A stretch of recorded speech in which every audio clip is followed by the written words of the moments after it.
Hi guys, so this week we are going to be focusing on energy and ecology, specifically looking at how energy transfers through an ecosystem through a food web or a food chain.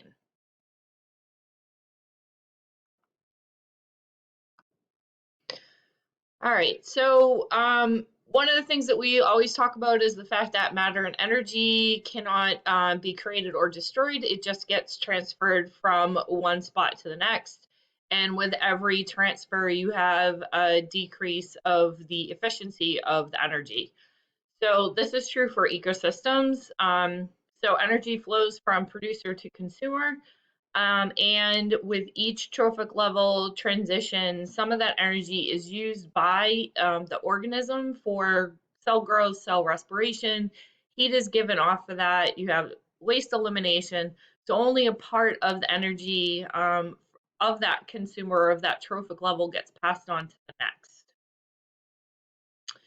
All right, so we look at ecosystems and energy transfer. The most simple model that we have is called a food chain. This is just one possible pathway for energy movement. Typically, you see ecosystems it shown this through food webs instead of just a food chain. So um, in this case, we have berries, which is the producer. That energy gets transferred to the mice, which is the first level or primary consumer, and then that energy gets transferred to the black bear, which is the secondary consumer or the second level consumer.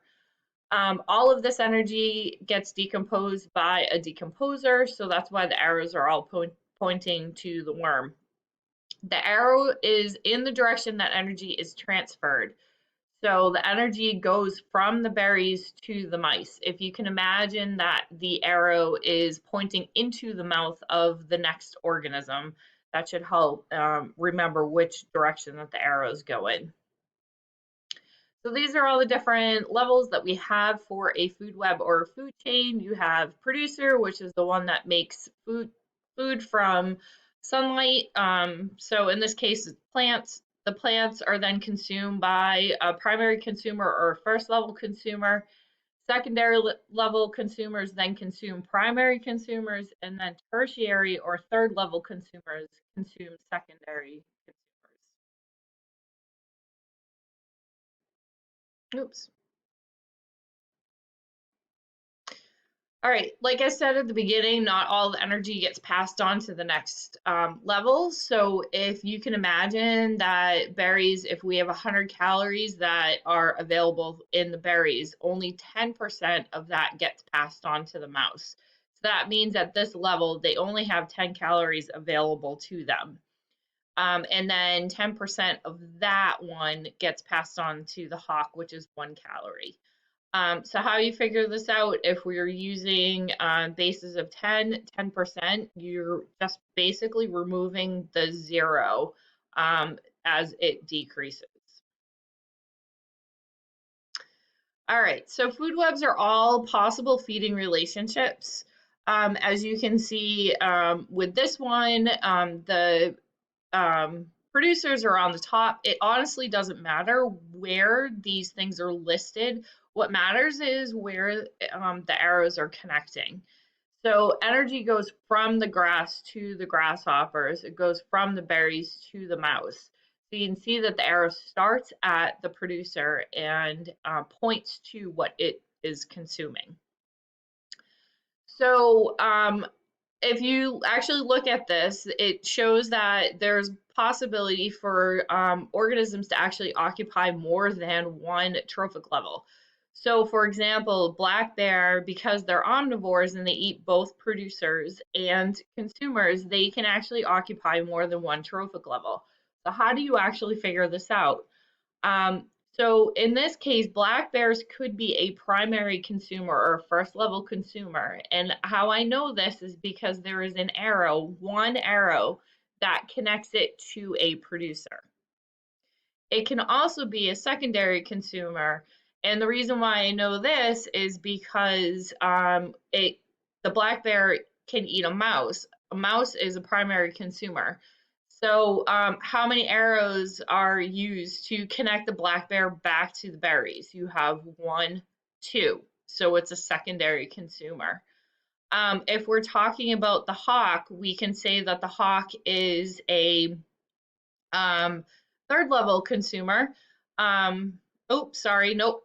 It's still a secondary consumer because there's only two arrows connecting the hawk.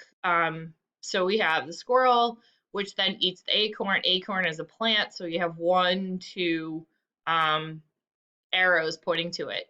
If it had three arrows connecting it back to a producer, then it would be a third level consumer.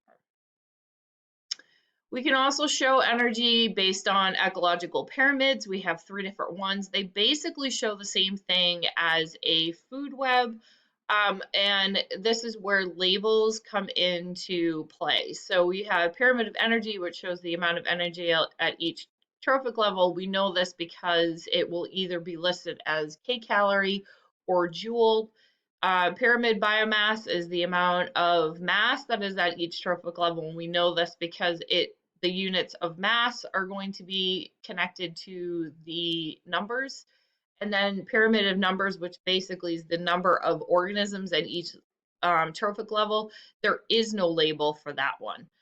Pretty much what you're going to see is the biomass and energy pyramids versus the numbers pyramid.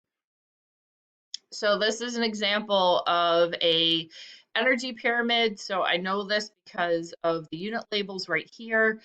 Producers make up the base of the pyramid, and then the next level up is your primary consumer, secondary consumer, and at the top is the apex predators or the tertiary consumers. So this is also another one that is an energy, and I know this because of the unit of J or joules, which is the unit measurement for energy.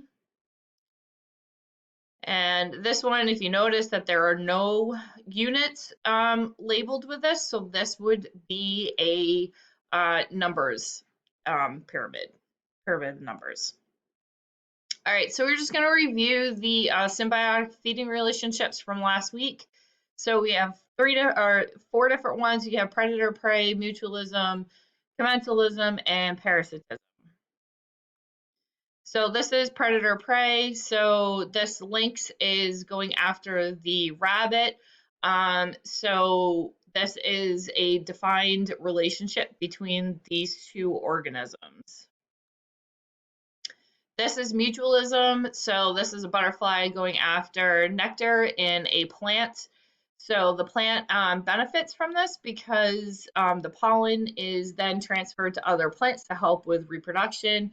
The butterfly benefits because it is receiving food from the plant. So both organisms are equally benefiting from this relationship.